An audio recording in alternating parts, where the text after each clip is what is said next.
Hi everyone, I'm Daniel. I'll be going over the Model Planetary Exploration rover, which I designed for the MECH 4007 class. The rover is a six-wheeled rover and it's designed with focus on springless terrain adaptability using a rocker bogie system.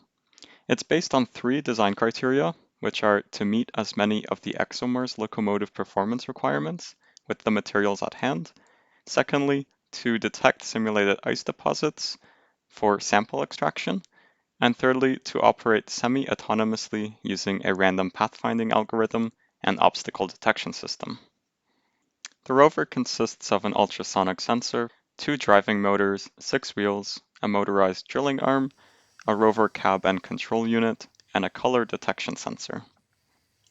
The ultrasonic sensor operates by emitting an ultrasonic signal and measuring its relay time to determine object proximity.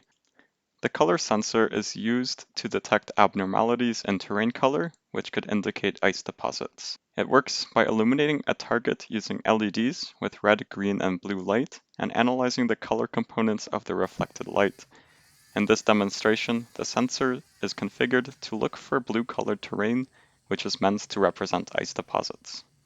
The main control unit works by picking a random number between 1 and 3. Each number is associated with either a left turn, straight movement, or a right turn. This gets looped until one of the sensors is activated. If it is the proximity sensor which is activated, the rover will reverse and attempt to find a clearer path. If it is the color sensor which is activated, the rover will stop in place and activate a drilling mechanism for sample extraction. The rover is driven using two 9-volt motors located on the rear wheels, and this is done to take advantage of the longitudinal weight transfer occurring on the rear when climbing inclines. The motors are also operating in the lower RPM range for greater shock absorption and greater torque output. During the midterm presentation, the rover did experience some hang-up failure, which was caused by a balancing weight protruding from the cab, as shown in this clip here.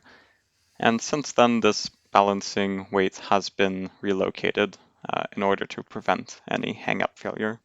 So looking at our first design criteria based on the ExoMARS performance requirements, the rover was not able to meet the step climbing requirement of 0.3 meters.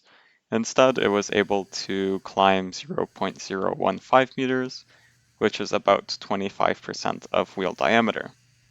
The rover was able to climb a grade of 35 degrees and maintain static stability of 45 degrees when facing uphill and 40 degrees when facing downhill.